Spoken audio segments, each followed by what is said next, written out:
Habitar en otra tierra. Agenda Éxitos.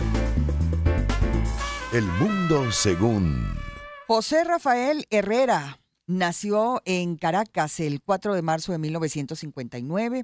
Se graduó como licenciado en Filosofía en 1983 y doctor en Ciencias Políticas en 1998.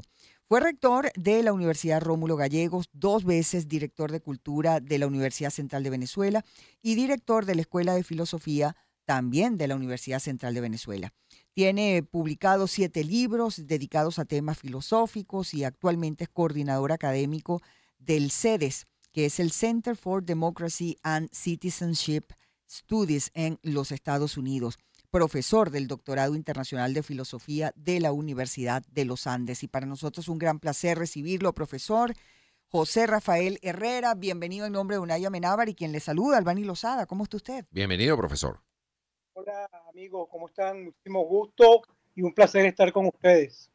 Igualmente el placer y el honor es nuestro, profesor. Pero bueno, la primera pregunta que se me vino a la mente mientras escuchaba la presentación, ¿qué función tiene hoy en día un filósofo? Porque uno suena como que filósofo es una persona que se quedó pensando en el ser y la nada allá en tiempos de la Grecia clásica. Pero bueno, en estos tiempos de 2023, ¿qué función tiene el estudio de la filosofía digamos, y la enseñanza de la filosofía en estos tiempos que corren?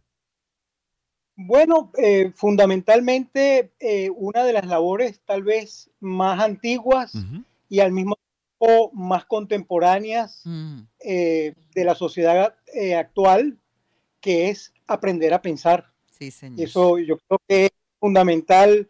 No te enseñan a pensar en la instrucción que se recibe a diario, cotidianamente, en el colegio, en los liceos, en las universidades, porque te enseñan a, digamos, a aprender las técnicas, a aprender un oficio, a aprender una determinada forma o mecanismo para ganarte la vida y para, digamos, incorporarte al mercado laboral.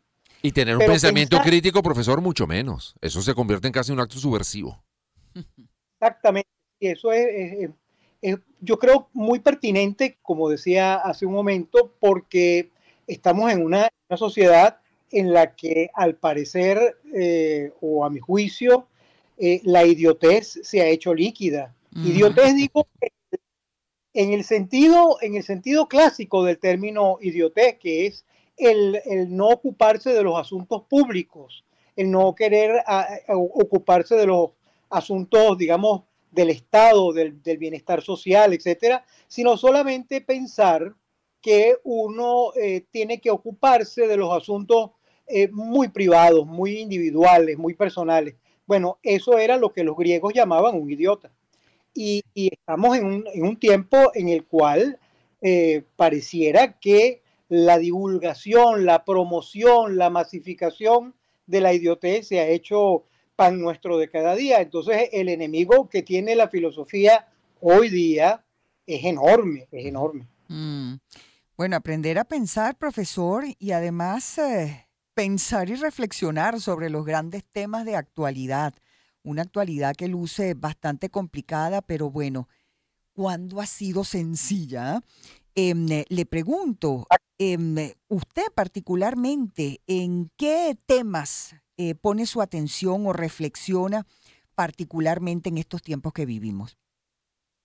Bueno, estoy en este momento trabajando, haciendo una investigación acerca de la pobreza espiritual, que está relacionada además con todo lo que he comentado hace un momento, y al mismo tiempo como sobre la base de la pobreza espiritual se ha ido deslizando el ámbito de lo político, de la política propiamente dicha, hacia una versión cada vez más empobrecida de lo que significan los grandes temas políticos, y al punto de que eso va, como decía, deslizándose hacia la gangsterilidad, la criminalidad, es decir, considerar lo político no como un elemento ético fundamental para el desarrollo de la humanidad, sino considerar lo político como un negocio, como una especie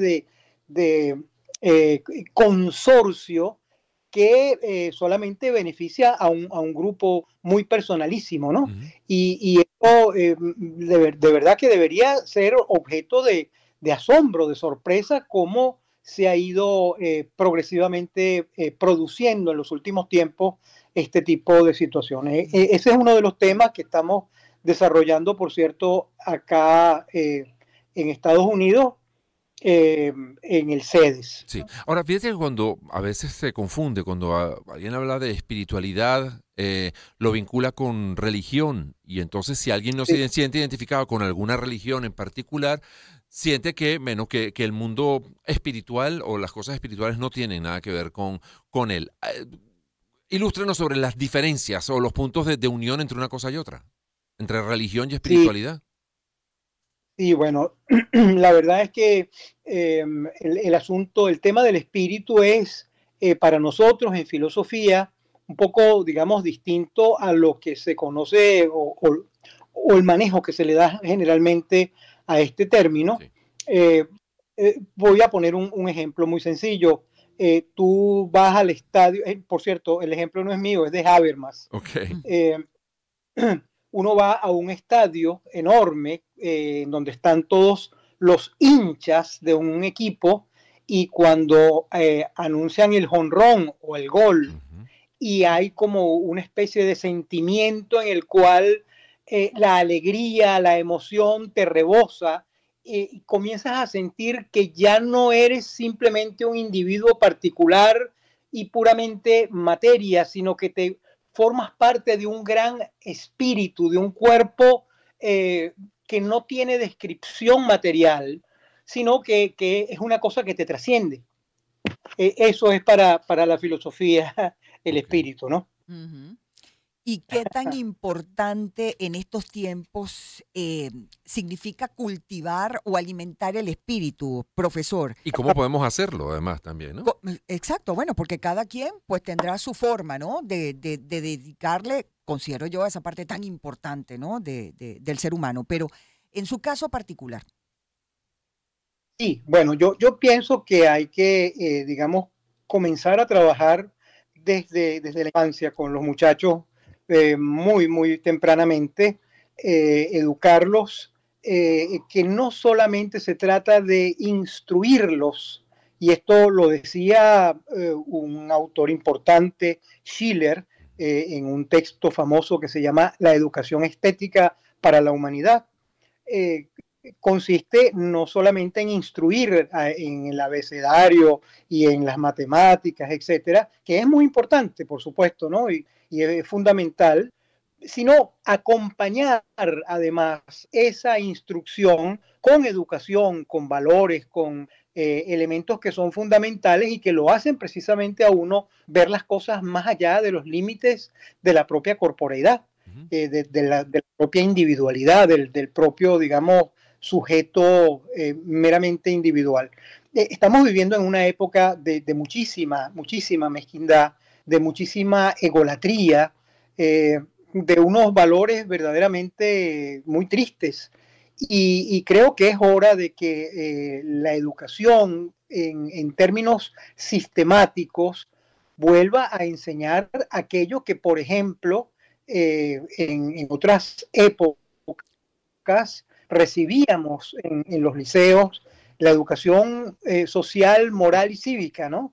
Ese tipo de materias que los muchachos por lo general en aquella época decían, no chico, hay que estudiar matemática, hay que estudiar química, física, porque eso es una habladera de tonterías. Es decir, eran los primeros pasos tal vez de lo que hoy en día es una gran consecuencia, es un gran efecto. E incluso se descuidó. Sí, dígame, profesor. No, decía que se descuidó el elemento humanístico, se descuidó, digamos, la formación estética, la formación en cultura, la formación histórica, y eso hace que las personas se desarraiguen, que pierdan el contacto con el suelo, ¿no? Con la patria.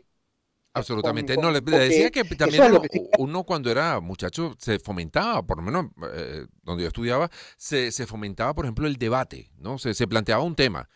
No sé, la inteligencia artificial. Entonces, bueno, un grupo tenía que estar a favor, otro grupo tenía que defender la tesis en contra, habría un grupo como neutro que no estaba ni con uno ni con otro, y se formaba un debate. Y yo creo que al final del día eso a uno lo obligaba a tener un pensamiento y, bueno, te obligaban a siéntate a pensar sobre un tema de actualidad, por ejemplo, Sí, y sí, eso hace que la gente piense, la gente se cuestione las cosas que está diciendo y el otro grupo está en contra. Y al final eso no tenía ni un ganador ni un perdedor, digamos. Eso no había posiciones acertadas o desacertadas, pero sí se fomentaba que hubiera discusión. exactamente. Sí, yo creo que hay que, digamos, retornar a esa visión del proceso educativo de los jóvenes para que entren con buen pie a una formación universitaria y que luego en esa formación universitaria sus ámbitos sean reforzados. Es decir, un estudiante de ingeniería o un estudiante o de medicina tiene que tener una formación ética, política, histórica, artística, estética. Es decir, tiene que tener una visión mucho más amplia del mundo, aunque no sea su especialidad, aunque no sea, digamos, a lo que se va a dedicar en términos específicos. Pero un médico que no tiene una conformación ética, pues no es un médico completo, Así es. porque caramba, la medicina no es un negocio. La medicina se trata nada más y nada menos que de salvar vidas humanas. Y esto digamos, implica necesariamente una aproximación a la ética y al contexto de lo espiritual, digámoslo así, ¿no? Mm. Los De ahí la gran- importancia en nuestro tiempo. sí. Los grandes temas de siempre y esas preguntas que los seres humanos nos hacemos, profesor, como por ejemplo, ¿de dónde venimos y hacia dónde vamos? Bueno, lo que, digamos, filósofos como Platón decían acerca de la inmortalidad del alma. Él particularmente decía que cuando el cuerpo se destruye en la muerte, y lo cito textualmente, el alma abandona sus restos miserables y emigra hacia un más allá donde recibirá premios o castigos según su comportamiento en la vida anterior. En estos tiempos en los que se habla absolutamente de todo y se entera uno absolutamente de todo a través de las redes sociales, por ejemplo, y ya no es un tabú creer, por ejemplo, en temas como, bueno, y de hecho, pues muchas religiones lo creen, la reencarnación o, por ejemplo, eso, la inmortalidad del alma, de que hay algo más después que uno, digamos, parte de este plano a otro plano. ¿Usted qué opina acerca de eso? ¿Qué visión se tiene de este tema en los tiempos que vivimos? Le dejo esa pregunta al aire para irnos a la pausa, profesor, y le pedimos que por favor se ¿Cómo mantenga no? en línea para seguir conversando con nuestro invitado especial el día de hoy en El Mundo Según, José Rafael Herrera, profesor titular de la Escuela de Filosofía de la Universidad Central de Venezuela, doctor en Ciencias Políticas, coordinador académico del Instituto de Filosofía del Center Democracy and Citizenship Studies. Está residenciado en los Estados Unidos actualmente y es nuestro gran invitado el día de hoy en El Mundo Según. Una oportunidad para empezar. 2023. Circuito Éxitos. Caracas, Maracay, Puerto La Cruz, Puerto Ordaz. Barquisimeto, El Vigía, Mérida, Táchira, Margarita, Maracaibo, Maturín. Circuito Éxitos. Encontremos más motivos para compartir. Sonidos. En primera fila.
Una oportunidad para empezar. 2023. Circuito Éxito. Nuestros pacientes y también a la comunidad médica, exámenes de laboratorio con impacto clínico que permita a los especialistas la toma de decisiones rápidas, y es por ello que en Examina hemos incorporado nuevas pruebas y tecnología de punta para el diagnóstico rápido y seguro de las enfermedades infecciosas. Comunícate con nosotros y conoce las ventajas de las pruebas Film Array para el diagnóstico sindrómico de las infecciones respiratorias, gastrointestinales, meningitis, sepsis. Visítanos en cualquiera de nuestras sedes, puede ser en Quinta Crespo, al lado de Laboratorios Vargas, en La Trinidad, en el tercer piso del edificio de oficinas del Centro Comercial Expreso Baruta, o en La Castellana, en las instalaciones del DICI, el Diagnóstico Integral San Ignacio, piso 3 de la Torre Kepler del Centro Comercial San Ignacio. Encuéntranos en Instagram como @laboratorioexamina y nuestra página web es examina.com.be. Laboratorio Clínico Examina, atento a tus resultados. Bueno, y sabemos que en el momento del break no hay nada más delicioso que comerse una galletita, ¿verdad? Algo rico que te acompañe con el café de la tarde, un té o solita. Así de deliciosa y provocativa es tu Belvita en cualquier momento, cargada de sabor, crujiente y fácil de llevar. No lo pienses más y tómate tu momento Belvita.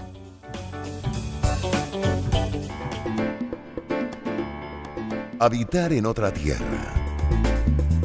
Agenda Éxitos. El mundo según... Según José Rafael Herrera, profesor titular de la Escuela de Filosofía de la UCB y doctor en Ciencias Políticas, le deja una pregunta al aire, profesor Herrera, sobre, bueno, el alma, la inmortalidad, la trascendencia. ¿Qué pasa con nosotros cuando morimos? ¿Eso sigue siendo tema de discusión, de debate, de interés, por ejemplo, para ustedes, para los filósofos, o no sé, o ya ese tipo de temas no se ocupan? No sé, ¿qué piensa usted? No, sí, es un tema fundamental, no solamente para la filosofía, sino por supuesto también es un tema fundamental para la religión. El asunto está en que muy lamentablemente las religiones en los últimos años han caído en descrédito porque, caramba, no han sido en muchos casos los mejores representantes, digamos, los más coherentes de sus funciones, de sus ámbitos. Y entonces la gente ha perdido la fe, cosa que, por cierto, ha traído una situación muy digamos, crítica en la sociedad contemporánea. Es decir, hoy en día la creencia se ha convertido en un tema verdaderamente difícil, peligroso. Ahora, para nosotros que por supuesto tenemos ciertos elementos de comunicación, de temas con el punto religioso, se trata más bien de otra cosa. Y voy de nuevo a colocar un ejemplo en relación a esto. Las almas, que además son parte constitutiva de cada organismo viviente, es el animus, ¿no? Es aquello que hace posible que seamos. Además, hay un filósofo alemán llamado Schelling que decía que si no se tuviese alma, no se podría ser libre. Eso es fundamental.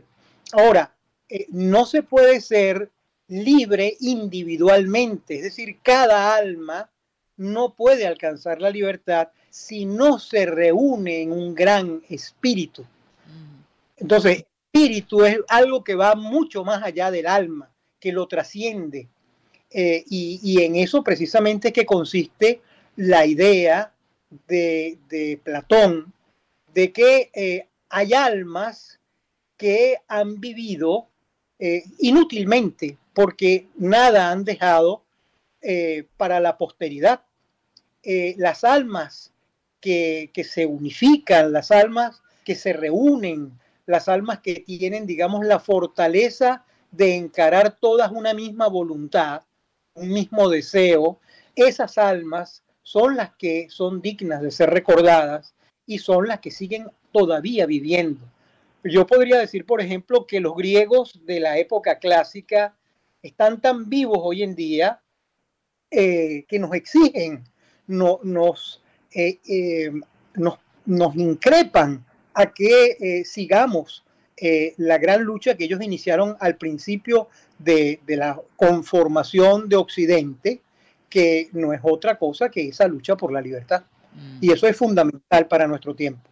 Maravilloso. Pero yo quería preguntar, pero claro, hay gente que trasciende, hay gente que es recordada y no precisamente porque lo hicieron muy bien. Hubo gente muy maluca que sigue siendo recordada hoy, ¿no? Y que sigue siendo, no sé, un Calígula, un Gengis Khan, yo qué sé, un Hitler. Siguen, o sea, ellos también trascendieron su tiempo y su memoria se sigue recordando, no precisamente de la mejor manera, pero están allí, Seguro ¿no? que sí.